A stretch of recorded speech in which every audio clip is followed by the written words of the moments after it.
ओम शांति। Good morning आप सभी को।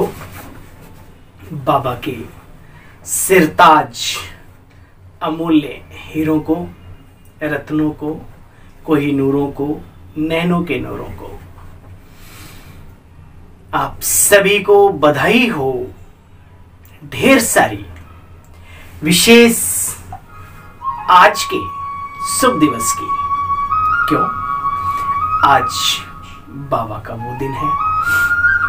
हजारों ब्रह्मावत्स जब ईश्वरीय मिलन की अनुभूति डायमंड हॉल में करेंगे, हम जिस स्थान पर भी हों वहां पर ऐसा ही अनुभव करें कि बाबा ने हमारे लिए आज से इतने वर्ष पूर्व क्या शिक्षाएं दी थी। तो चलिए सुनते हैं आज पुनः ईश्वरीय वाणी, बाबा की साकार मुरली की धुन। एक ऐसी धुन जो बार बार कहती है, कर दे अपने को विन, कर दे अपने को विन, कर दे अपने को विन। तो आइए सुनते हैं ईश्वरीय महावाक्यों का सार। 16/12/2022 है ना। 16 शब्द अपने आप में बहुत कुछ लिए हुए, यानी कि संपूर्णता को धारण किए हुए हैं। और 12 शब्द भी आपको पता है एक तरीके की संपूर्णता ही कही जाती है। चलिए ये तो दुनियावी बातें हैं, होती ही रहेंगी। हम अपने प्रभु की वाणी सुनते हैं और दिल में एक बड़ी सुंदर आवाज आती है। हम तुम्हारे थे प्रभु जी, हम तुम्हारे हैं, तुम हमारे हो प्रभु जी, तुम हमारे हो। होता है ना। तो आइए सुनते हैं बाबा की मुरली की धुन क्या कह रही है, क्या इशारा दे रही है हम सभी ब्रह्मावत्सों को।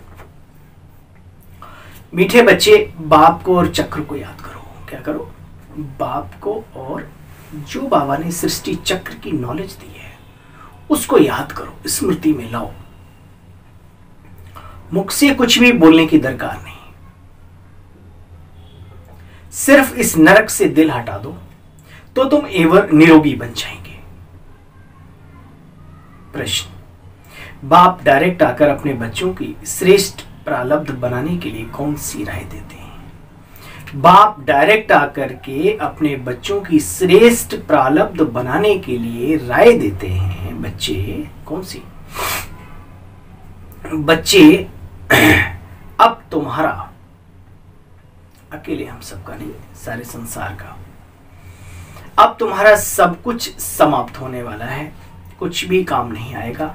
इसलिए सुदामे की तरह अपनी भविष्य प्रारब्ध बना लो। बाप डायरेक्ट आया है तो अपना सब कुछ सफल करो। हॉस्पिटल कम कॉलेज खोल दो जिससे बहुतों का कल्याण हो, उसमें ज्यादा दिमाग ना लगाओ। आगे क्या होगा, कैसे होगा, जो होगा अच्छा होगा। ट्रस्ट तो करना पड़ता है ना अपने पे, अपनों पे, तभी हम कुछ अच्छा कार्य कर सकते हैं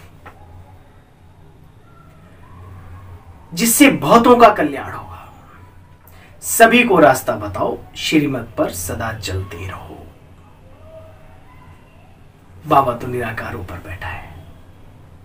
हम दीदी दादियों या निमित्त बनी हुई दिव्य आत्माओं पर आखिर भरोसा करते हैं, तभी तो हम कुछ सफल कर सकते हैं। और जो कुछ भी करते हैं अपने अर्थ करते हैं, और जब सफल करना हो तो संकल्प नहीं चलाना होता। इसका क्या होगा? आपने सफल कर दिया, अब जिम्मा उसका है जो निमित्त बना हुआ है। याद रहे, आप निश्चिंत हो जाएं, आपको बाबा देगा उतना जितना बाबा के हिसाब में बनता है। हाँ, आंख बंद करके भी, पट्टी बांध के भी दौड़ने की आवश्यकता नहीं है। थोड़ा सा, लेकिन बहुत ज्यादा सोचने की भी जरूरत नहीं है। ऐसा मेरा अपना मानना है। आपका भी होगा। ओम शांति। समझ में आया? मीठे बच्चे, अब तुम्हारा सब कुछ समाप्त होने वाला है। बाबा ने पहले से ही वार्निंग दे दी, कुछ भी काम नहीं आएगा। इसलिए सुदामे की मिसल अपनी भविष्य प्रारब्ध बना लो। बाप डायरेक्ट आया, पहले इनडायरेक्ट, डायरेक्ट हम भक्ति में करते रहे, बाप डायरेक्ट आया है तो अपना सब कुछ सफल कर लो। हॉस्पिटल कम कॉलेज यानी यूनिवर्सिटी खोल दो, तो जिसमें बहुतों का कल्याण हो। आपको बाबा ने ताकत दी है तो बाबा तो कहते छोटा सा कमरा भी दे दो तो भी अच्छा है, दम है तो बना दो। कौन संभालेगा? अरे ब्रह्मा बाबा अव्यक्त हुए, कौन संभाल रहा है? दादियां हमारी अव्यक्त हुई, कौन संभाल रहा है? दिन दोना रात चौगुना। अरे निमित्त आत्माओं की बुद्धि को बाबा ने अपने कब्जे में किया, चिंता मत करो। आपका धन, आपका जीवन, आपका की हुई बलिदान कभी व्यर्थ नहीं जाएगा, क्योंकि डायरेक्ट नजर किसकी है, छत्र छाया किसकी है। ये जब तक पक्का नहीं हुआ तो सफल करके भी फिर सफल नहीं हुआ, अगर आप संकल्प चलाते रहे। इसलिए निसंकोच, निसंदेह, निसंकल्प होके जब आप सफल करते हैं वो सफल माना जाता है, और पदम गुणा उसी का बनता है, ये ध्यान रखना। बाबा कहते हैं बहुतों का कल्याण हो, जहां से सभी को रास्ता बताओ, श्रीमत पर चलते चलो। ओम शांति। बेहद का बाप अपने बेहद के बच्चों को समझा रहे हैं। देखो बेसमझ किसे कहा जाता है? जो थोड़ा पतित मनुष्यों को ही तो बेसमझ कहेंगे ना। सभी बुलाते हैं पतित पावन आकर के हमको पावन बनाओ।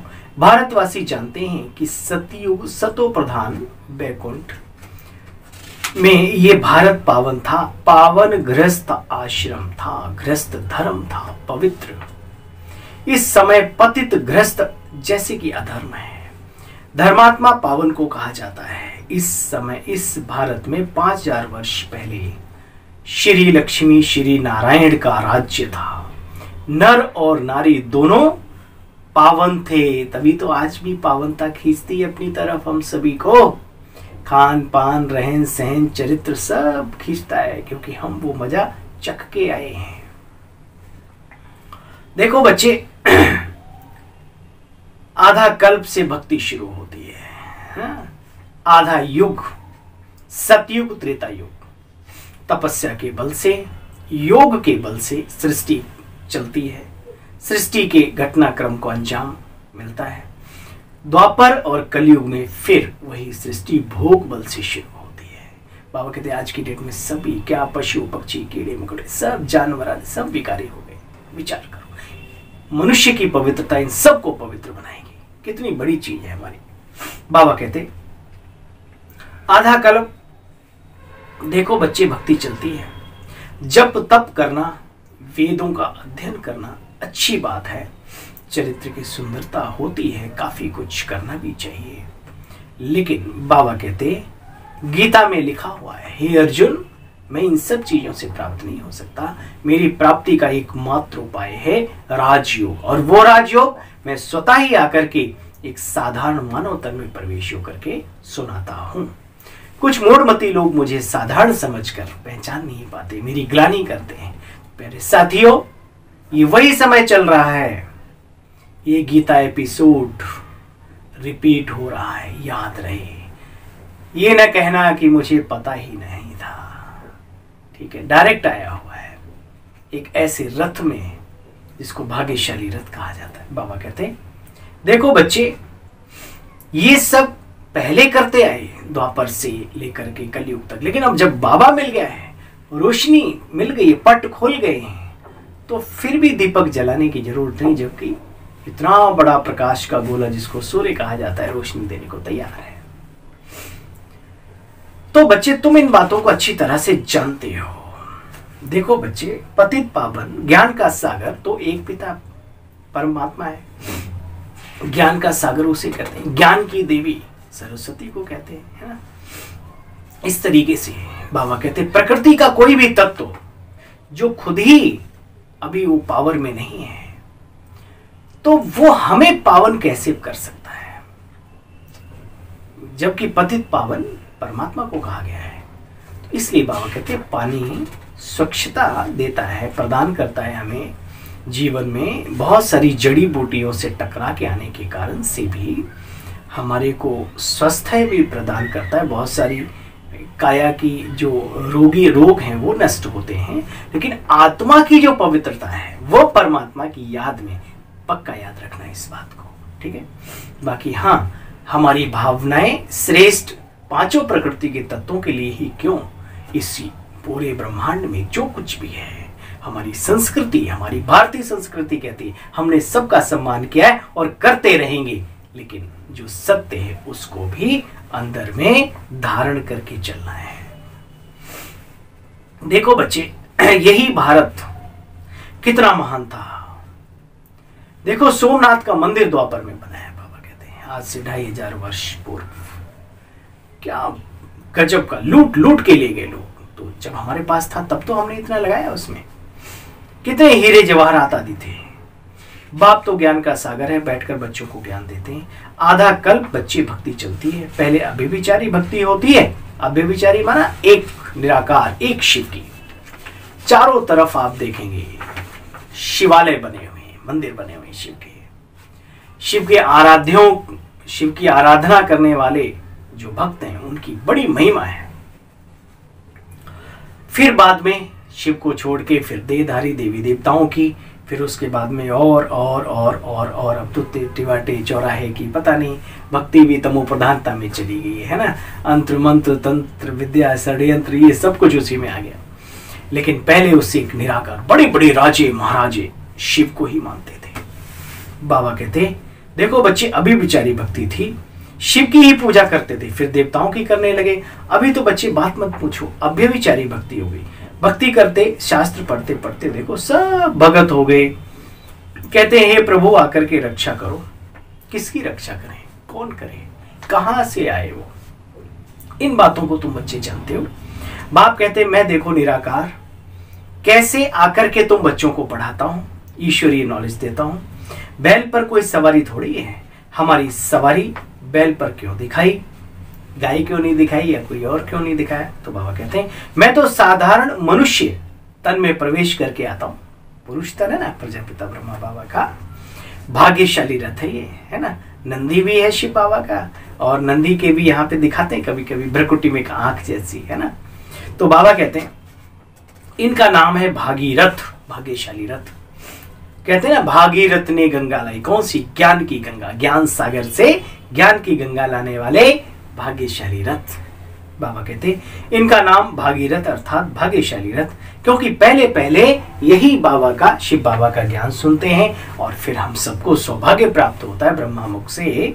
ये ज्ञान ब्रह्मा का मुख माना कमंडल से वो ज्ञान छलकता है और हम सब भी प्राप्त करते हैं। यही सौभाग्यशाली है। बाप कहते बच्चे मैं तुम्हारा बाप भी हूँ, टीचर भी हूँ, सतगुरु भी हूँ।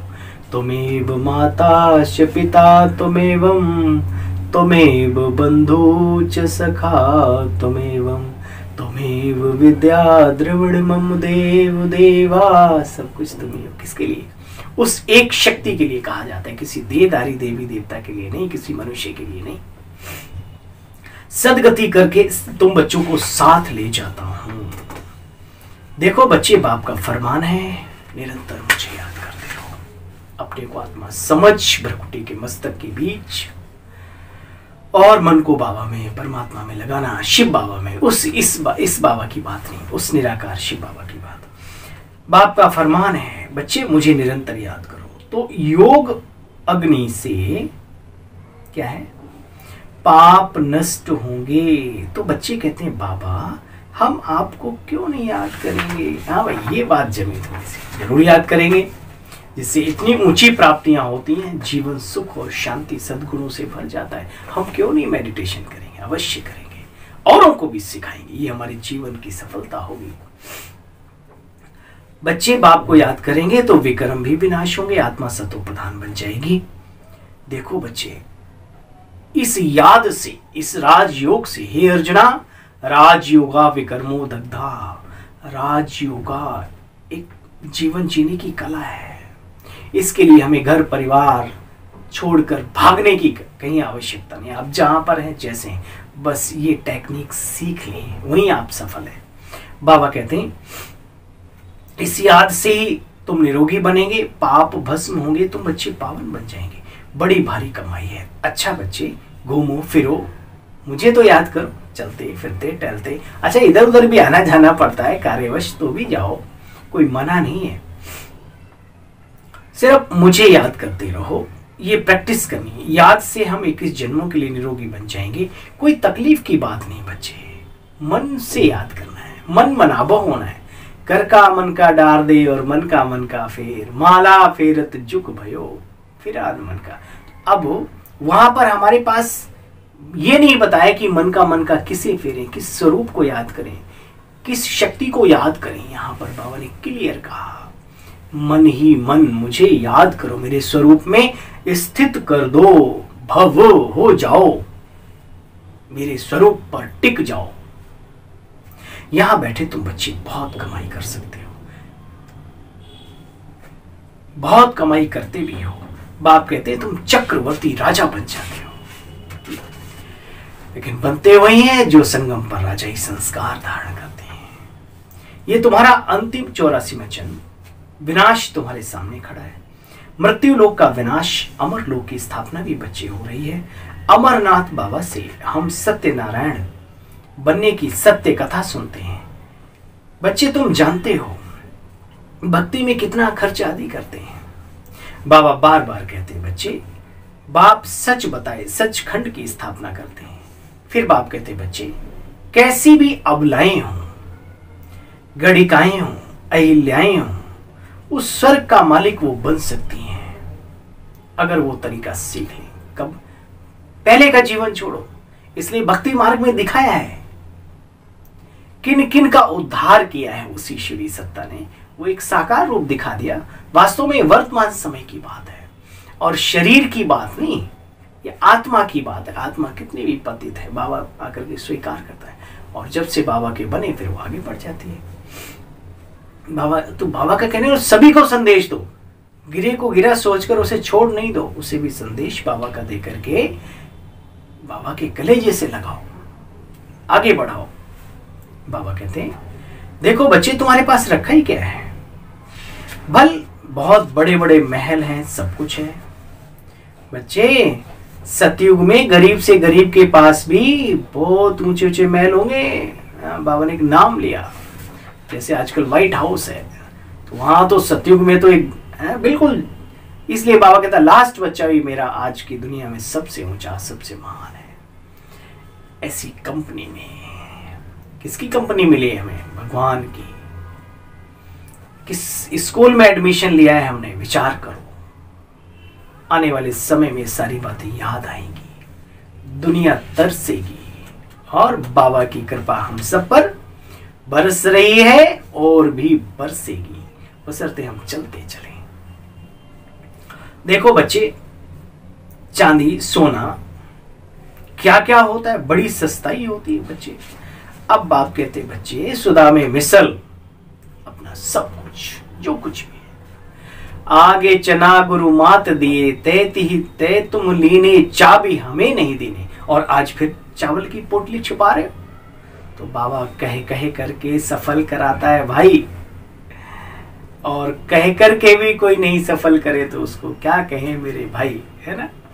कई बार बाबा के बच्चों को आसरा दे के भी चले जाते हैं, ऐसा भी है, भूल जाते हैं आसरा दे के। अरे भाई ऐसे क्यों करते हो, करना है तभी करो, नहीं करना है कोई बात नहीं, ईश्वरी कार्य है ना, इसको समझो। और हम किसको देते हैं? हम निराकार बाबा को क्या देंगे? वो तो परमधाम में बैठा है। ब्रह्मा बाबा को क्या देंगे? तो सूक्ष्म वतन में बैठा है। दीदी दादियों को क्या देंगे? वो तो खुद ही सब कुछ त्याग के तो इधर आए, है ना। हाँ, ये है कि आपके उसके द्वारा मुट्ठी भर चावल के द्वारा अगर 10-20 का भी भला हो गया तो आपका समझ लो सफल। इसलिए निसंदेह, निसंकोच, निसंकल्प होके बाबा के कार्य में कंधे से कंधा, कदम से कदम, पदचाप मिला करके चलो। बाबा कहते देखो बच्चे, सुदामा का मिसाल है, 2 मुट्ठी ईश्वर अर्थ दे और कितना प्राप्त कर लिया, दिखा ना, वहां महल के महल मिल गए। क्योंकि लॉटरी लगती बड़ी खुश हो, 10 रुपए की, अच्छा 10 लाख की लगे, अरे यहाँ तो पद्मों का हिसाब किताब है। और वहां लगे ना लगे, यहाँ लगनी है, हिसाब देना है। भगवान कभी किसी का रखता नहीं। बच्चे जो भी जानते हो सब कुछ है, आखिरी में एक दिन मिट्टी में मिलना है। ये शरीर ही मिट्टी में मिल जाएगा तो बाकी मिट्टी की क्या बात करें, है ना। दुनिया में भी देखो चीजें वहीं पड़ी की पड़ी रह जाती हैं, आत्मा निकल जाती है। और विनाश तो ऐसा विनाश नहीं होना, विनाश होना नहीं है तो सफाई कैसे होगी, देवता कैसे आएंगे। तो ये सब भी होना है, स्थूल रूप में भी विनाश होना है और अपना तो होना ही होना है। कब हो जाए कुछ पता नहीं।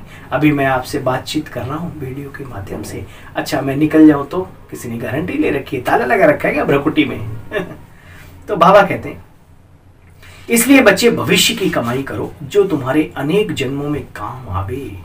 औरों को भी रास्ता बताओ कि बच्चे बाप को याद करो, पारलौकिक बाप को याद करो।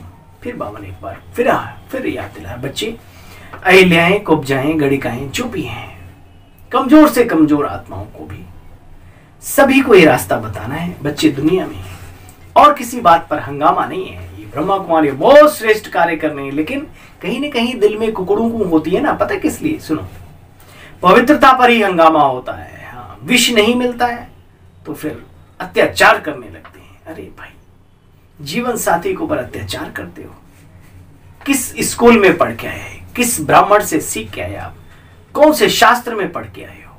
हर जगह पर लिखा हुआ है ब्रह्मचर्य परम बलम, और उसका जो पालन करे उसका तो सहयोग देना चाहिए, उसके पैर धो के पीने चाहिए, आरती उतारनी चाहिए। खुद नहीं कर सकते, जो कर रहा है उसको सपोर्ट करना चाहिए पूरी तरीके से। उनके ऊपर अत्याचार करना ये महापाप है। बाबा कहते देखो, घर से भी निकाल देते हैं, कितना हंगामा करते हैं।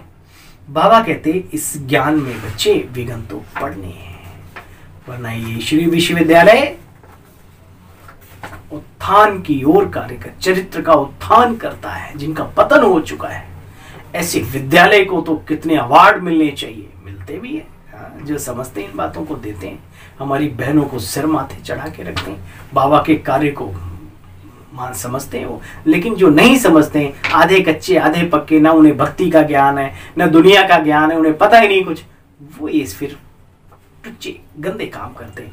मतलब अबला को सताना कितनी गलत बात है।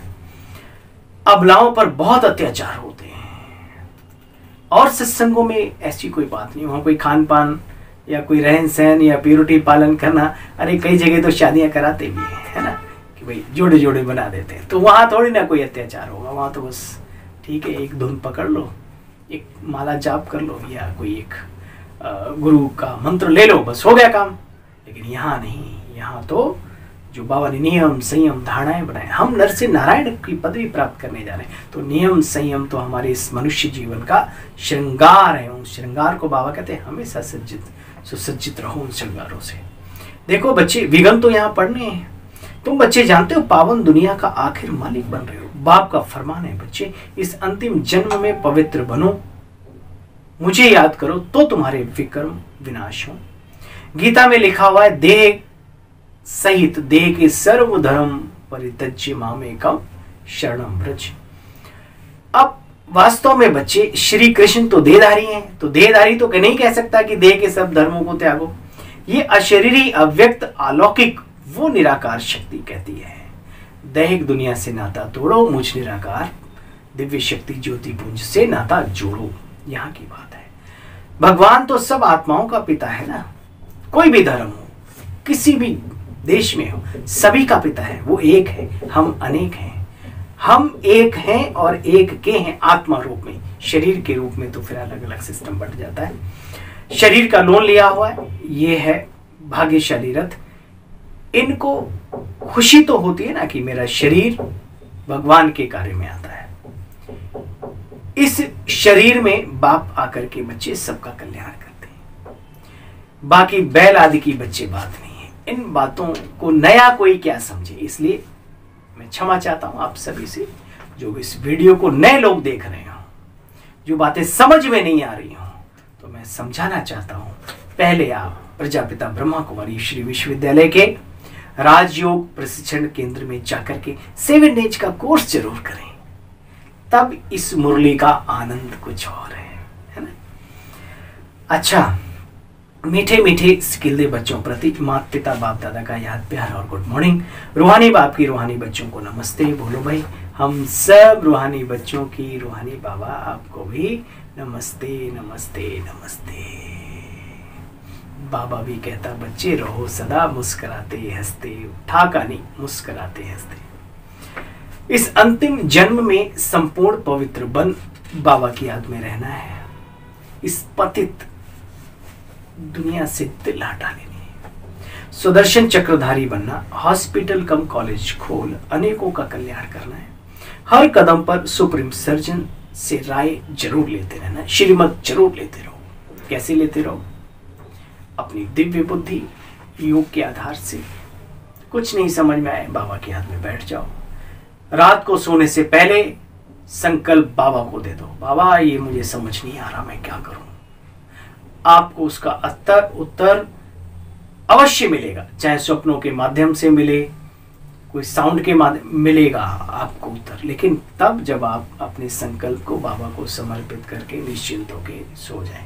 हो सकता है 1-2 दिन भी लग जाए, लेकिन आपको टच हो जाएगा। ठीक है, जल्दबाजी नहीं करना, और जो संकल्प में टच हो उस पर फिर अमल भी करना। वरदान, दिव्य बुद्धि द्वारा त्रिकालदर्शी स्थिति का अनुभव करने वाले सफलता मूर्त भव। दिव्य बुद्धि द्वारा त्रिकालदर्शी स्थिति का अनुभव करने वाले सफलता मूर्त भव। ब्राह्मण जन्म की विशेष सौगात है बच्चे, दिव्य बुद्धि। दिव्य बुद्धि है, सब समझो उसके पास सब कुछ है, याद रखना। और सब कुछ हो, दिव्य बुद्धि ना हो तो समझ लो सब बेकार, मटिया बेट कर सकता है ऐसा व्यक्ति जिसमें बुद्धि ना हो। और बुद्धि किसी दुकान पे खरीदी नहीं जाती, याद रखना। योग के बल से, दुआओं के बल से, पवित्रता के बल से, ज्ञान के बल से प्राप्त होती है। ब्राह्मण जन्म की विशेष सौगात है दिव्य बुद्धि। इस दिव्य बुद्धि द्वारा बाप को, अपने आप को और तीनों कालों को स्पष्ट जान सकते हो। दिव्य बुद्धि से ही की याद द्वारा, दिव्य बुद्धि से ही याद द्वारा सर्व शक्तियों को भी तुम बच्चे धारण कर सकते हो। दिव्य बुद्धि त्रिकालदर्शी स्थिति का अनुभव कराती है।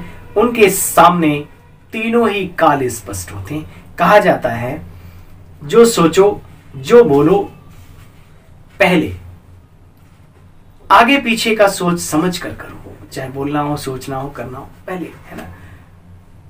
काम बिगाड़े आपनो फिर पाछे पछताए, है ना। तो ऐसा काम नहीं करो। परिणाम को जानकर कर्म करने से बच्चे सफलता अवश्य प्राप्त होती है। स्लोगन, यथार्थ निर्णय देना है तो रूहानी फखुर। यथार्थ निर्णय देना है, आज लेने की बात नहीं। कभी आपको जज भी बनाया जाए, आपको जजमेंट देनी पड़े तो सुनो उसके लिए, है ना। बाबा जीवन की हर कला सिखाता है, निमित्त को, बड़ों को, छोटों को, सबको जो सीखे वो महान। यथार्थ निर्णय देना है तो रूहानी फखुर यानी नशे द्वारा बेफिक्र स्थिति में स्थिर रहो। यथार्थ निर्णय देना है तो रूहानी फखुर यानी नशे द्वारा बेफिक्र स्थिति में रहो, तो तुरंत आपको टच हो जाएगा कि मुझे क्या निर्णय करना चाहिए, है ना। तो ये जो निर्णय शक्ति है ना, परखने के बाद भी कई बार निर्णय नहीं कर पाते मनुष्य, कि दुविधा में दोनों गए, माया मिलिन राम, इधर चलो या इधर चलो, जबकि जानते हैं वो ये रास्ता सही है गलत है। तो उसके लिए फिर क्या करो, निश्चय में रहो, नशे में, और बेफिक्र। बाबा है ना हमारे साथ, चिंता किस बात की। कहीं न कहीं कोई न कोई चिंता होती तो फिर निर्णय गलत हो जाते हैं। अच्छा भाई, मीठे बच्चे, बाप को और चक्र को याद करो। मुख से कुछ बोलने की दरकार नहीं, सिर्फ इस नरक से दिल हटा दो तो तुम बच्चे एवर निरोगी बन जाएंगे। ओम शांति। आप सभी बहन भाइयों को अपने इस छोटे से सेवा साथी भाई की ओर से पुनः आप खुश रहें, खुशियां बांटें सभी को। ईश्वरीय वरदानों से सजे हुए हैं तो वरदानों को भी लुटाएं सभी को। ऐसा समय अब आ गया है। चलिए, ओम शांति। पुनः मिलते हैं आपको कल। बाबा की मुरली की धुन लेकर के आपके बीच में आते हैं। तब तक के लिए मुझे आज्ञा दीजिए। ओम शांति। Good morning.